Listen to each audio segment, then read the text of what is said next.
ಓಂ ಹ್ರೀಂ ಭೈರವಿ ಕ್ಲಾಂ ಹ್ರೀಂ ಸ್ವಾಹ. ನಮಸ್ಕಾರ.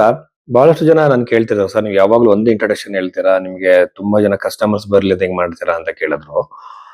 ನೋಡಿ, ಒಂದನೇದಾಗಿ 106 ಕೋಟಿ ಜನಸಂಖ್ಯೆ ಇರುವಂತ ಈ ದೇಶದಲ್ಲಿ ಎಲ್ಲರೂ ನಾನೊಬ್ನೇ ಕನ್ಸಲ್ಟೇಷನ್ ಕೊಡೋಕ್ಕಾಗಲ್ಲ. ನನಗೆ ಆಗಿರೋ ಒಂದು ಲಿಮಿಟೇಷನ್ ಇರುತ್ತೆ. ಒಂದ್ ದಿನಕ್ಕೆ 5 ರಿಂದ 10 ಜನರ ಹತ್ರ ಮಾತಾಡ್ಬೋದು. ಗಂಟೆಗಟ್ಟಲೆ ಮಾತಾಡೋಕ್ ಸಾಧ್ಯವೇ ಇಲ್ಲ. ಸೊ ಹಣ ಮಾಡೋ ಉದ್ದೇಶ ಇದಲ್ಲ. ಎರಡನೇದಾಗಿ, ಜನಗಳಲ್ಲಿ ಭೀತಿ ಹುಟ್ಟಿಸ್ತಾರೆ. ಕೆಲವರು ಕಾಸ್ಟ್ಲಿ ಪೂಜೆಗಳನ್ನ ಸಜೆಸ್ಟ್ ಮಾಡಿಸ್ತಾರೆ. ಈಗ ಒಂದು ಎಕ್ಸಾಂಪಲ್ ತಗೊಳ್ಳಿ. ಜ್ಯೋತಿಷದಲ್ಲಿ ಕಾಳಸರ್ಪ ದೋಷದ ಬಗ್ಗೆ ಎಲ್ಲೂ ಉಲ್ಲೇಖ ಇಲ್ಲ. ಕುಜ ದೋಷ ಆಗಿರ್ಬೋದು, ಪಿತ್ತ ದೋಷದ ಬಗ್ಗೆ ಎಲ್ಲೂ ಉಲ್ಲೇಖ ಇಲ್ಲ. ಗ್ರಂಥಗಳಲ್ಲೇ ಇಲ್ಲ. ಅದು ಜೆಮ್ ಸ್ಟೋನ್ಸ್ ಬಗ್ಗೆ ಇಲ್ಲ. ಸೊ ಇವೆಲ್ಲ ಯಾಕೆ ಕೇಳ್ತಾ ಇದ್ದಾರೆ?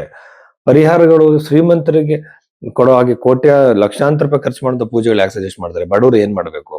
ನೋಡಿ, ಜ್ಯೋತಿಷ ಅಂತಂದ್ರೆ ಕರ್ಮದ ಅನುಸಾರವಾಗಿ ನಡೆಯೋ ಘಟನೆಗಳನ್ನ ನಾವು ಒಪ್ಕೊಳ್ಳೋ ನಾವು ಪ್ರಿಪೇರ್ ಮಾಡ್ಬೇಕು ಕಸ್ಟಮರ್ಸ್ನ. ಅಂದ್ರೆ ನಮ್ಮ ಹತ್ರ ಬಂದಂತರ ಹತ್ರ. ಎರಡನೇದಾಗಿ ಬಂದು ಅದಕ್ಕೆ ಸಿಂಪಲ್ ಆಗಿರೋ ಪರಿಹಾರಗಳು. ಅದು ಎಲ್ಲದನ್ನು ಬದಲಾವಣೆ ಮಾಡೋಕ್ಕೋಸ್ಕರ ಅಲ್ಲ, ನ್ಯೂಟ್ರಲ್ ಮಾಡೋಕ್ಕೋಸ್ಕರ, ಆ ಪರಿಣಾಮನ ಕಡಿಮೆ ಮಾಡೋಕ್ಕೋಸ್ಕರ. ಹಾಗೇನೆ ಅದ್ರಲ್ಲಿ ಇಲ್ದಿರೋಂಥ ದೋಷಗಳು, ಇಲ್ದಿರೋಂಥ ಪೂಜೆಗಳನ್ನ ಸಜೆಸ್ಟ್ ಮಾಡಬಾರ್ದು. ವ್ಯಕ್ತಿ ತನ್ನ ಹಣೆ ಬರವನ್ನ ಒಪ್ಕೊಳ್ಳೋ ತರ, ತನ್ನ ವ್ಯಕ್ತಿತ್ವದಲ್ಲಿ ಬದಲಾವಣೆ ಮಾಡ್ಕೊಳ್ತಾರ. ಹೇಯಂ ದುಃಖಂ ಅನಾಗತಂ ಅಂತ ಹೇಳಿ ಪತಂಜಲಿ ಯೋಗ ಸೂತ್ರದಲ್ಲಿ ಹೇಳಿದ್ದಾರೆ. ಅಂದ್ರೆ ದುಃಖವನ್ನು ಹುಟ್ಟೋಕ್ ಮುಂಚೆ ದುಃಖವನ್ನ ಕಡಿಮೆ ಮಾಡ್ಕೊಳ್ಳೋಕೆ ಇದಕ್ಕೊಂದು ಅವಕಾಶ. ಅದು ವ್ಯಕ್ತಿತ್ವದಿಂದ, ಆಲೋಚನೆಗಳಿಂದ, ಕೆಲವು ಸಂದರ್ಭದಲ್ಲಿ ನಾವು ನ್ಯೂಟ್ರಲ್ ಆಗಿರೋದ್ರಿಂದ ಕೂಡ ಮಾಡ್ಬೋದು. ಈಗ ಒಬ್ಬ ಜ್ಯೋತಿಷ ಕರ್ತವ್ಯ ಹೊರತು ದೊಡ್ಡ ದೊಡ್ಡ ಪೂಜೆಗಳನ್ನ ಮಾಡಿಸಿ, ಕಾಸ್ಟ್ಲಿ ಪೂಜೆಗಳನ್ನ ಮಾಡಿಸಿ ದುಡ್ಡು ಸಂಪಾದನೆ ಮಾಡೋದು, ಜನಗಳನ್ನ ಮಿಸ್ಗೈಡ್ ಮಾಡೋದು, ಇಲ್ಲಿರೋ ದೋಷಗಳನ್ನ ಹೇಳುವಂತದ್ದಲ್ಲ. ಸೊ ಈ ತರ ಎಲ್ಲ ಇರುತ್ತೆ. ಹಾಗಾಗಿ ನಾನು ಇಂಟ್ರಡಕ್ಷನ್ ಅಲ್ಲಿ ಹೇಳ್ತೀನಿ. ಯಾಕೆಂದ್ರೆ ಜನ ನ್ಯೂಮರಾಲಜಿನ ಜ್ಯೋತಿಷ ಅನ್ಕೊಂಡಿದ್ದಾರೆ, ಟ್ಯಾರೋಟ್ ಕಾರ್ಡ್ ಜ್ಯೋತಿಷ ಅನ್ಕೊಂಡಿದ್ದಾರೆ. ಆಮೇಲೆ ಯಾವ್ಯಾವ್ದೋ ಶಾಸ್ತ್ರಗಳನ್ನ ಹೇಳ್ತಾರೆ. ಅದೆಲ್ಲ ಜ್ಯೋತಿಷ ಅಲ್ಲ. ಹಸ್ತ ಸಾಮುದ್ರಿಕೆ ಮತ್ತೆ ವೇದಿಕ್ ಅಸ್ಟ್ರಾಲಜಿ ನಾವು ಜಾತಕದ ಮೂಲಕವಾಗಿ ನೋಡ್ತೀವಿ. ಅದನ್ನ ಮಾತ್ರ ನಾನು ಸೈಂಟಿಫಿಕ್ ಕನ್ಸಿಡರ್ ಮಾಡ್ತೀವಿ. ಯಾಕಂದ್ರೆ ಜಾತಕ ಹೇಗೆ ಒಬ್ಬರ ತರ ಇನ್ನೊಬ್ರದ್ದು ಇರಲ್ಲ, ಹಾಗೆ ಹಸ್ತರೇಖೆಗಳು ಒಬ್ರಿಗೆ ಇರೋ ಹಾಗೆ ಇನ್ನೊಬ್ರಿಗೆ ಇರಲ್ಲ. ಇದು ನನ್ನ ವಿಷಯ. ಹಾಗೇನೆ ನೀವು ಭೈರವಿ ಆಸ್ಟ್ರೋದಲ್ಲಿ ಸರ್ವಿಸ್ ತಗೊಂಡಾಗ ಜಾತಕಕ್ಕೆ ವಿಶ್ಲೇಷಣೆಗೆ ಟೈಮ್ ತಗೊಂಡು ನಾವು ಹೇಳ್ತೀವಿ ಹೊರತು ಅನಾವಶ್ಯಕವಾಗಿ ಟೈಮ್ನ ನಾವು ವೇಸ್ಟ್ ಮಾಡಲ್ಲ. ಹಾಗೇನೆ ಹಿಂದೆ ನಡೆದಿರೋ ಘಟನೆಗಳನ್ನ ಒಬ್ಬ ಜ್ಯೋತಿಷಿ ನೋಡಿ ಲಗ್ನವನ್ನ ತಿದ್ದದಲ್ಲೇ ಕೊಟ್ಟಿರೋ ಬರ್ತ ಟೈಮಲ್ಲಿ ಯಾವತ್ತೂ ಜ್ಯೋತಿಷ ಹೇಳಬಾರ್ದು. ಹಾಗೇನೆ ಬರೀ ರಾಶಿ ಮೇಲೆ ಭವಿಷ್ಯ ಹೇಳಬಾರ್ದು. ನೀವು ಹೆಸರು ಮೇಲೆ ಜ್ಯೋತಿಷ ಹೇಳಬಾರ್ದು. ಇದು ಹಲವಾರು ತರ ವಿಚಾರಗಳಿದೆ. ಸುಮ್ನೆ ಕೆಲವು ಲಗ್ನ ಚಾರ್ಟ್ ನೋಡ್ಕೊಂಡು, ಸರ್ ನನ್ನ ಶುಕ್ರ ಇಲ್ಲದೆ, ಇಲ್ಲಿ ಚಂದ್ರ ಇಲ್ಲಿದೆ, ನನ್ನ ಭವಿಷ್ಯ ಹಿಂಗಾಗತ್ತ ಅಂತಾರೆ. ಅಷ್ಟು ಈಸಿ ಅಲ್ಲ ಜ್ಯೋತಿಷ ಅನ್ನುವಂಥದ್ದು. ಇಂಟ್ಯೂಷನಲ್ ಆಗಿ ಬರುವಂಥದ್ದು. ಅದಕ್ಕೆ ಪ್ರಾಕ್ಟೀಸ್ ಬೇಕು. ಅದಕ್ಕೆ ಅವ್ರ ಜಾತಕದಲ್ಲಿ ಕಾಂಬಿನೇಷನ್ಸ್ ಇರಬೇಕು. ಅವ್ರು ಹೇಳಿದ್ದು ನಿಜ ಆಗ್ಬೇಕು ಅಂದ್ರೆ. ಸೊ ಇಷ್ಟೆಲ್ಲ ವಿಚಾರಗಳಿದೆ.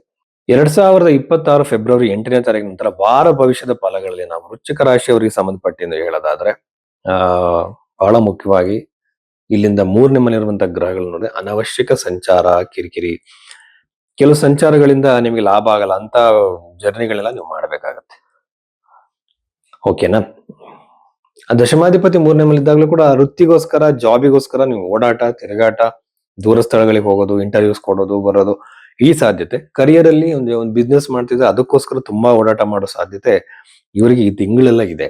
ಯಾರಿಗೆ? ವೃಶ್ಚಿಕ ರಾಶಿ. ಯಾಕೆಂದ್ರೆ ಸೂರ್ಯ ಮತ್ತು ಕುಜಗ್ರಹ ಸದ್ಯದಲ್ಲಿ ಬದಲಾವಣೆ ಆಗಲ್ಲ, ಇನ್ನು ಟೈಮ್ ಇದೆ. ಅಲ್ಲಿ ತನಕ ಕೂಡ ಈ ಓಡಾಟಗಳಿರುತ್ತೆ. ಒಂದು ಕ್ಷಣಕ್ಕೆ ಅದು ನಿಲ್ಲತ್ತೆ ಒಂದು ಟೈಮ್ ಬಂದಾಗ.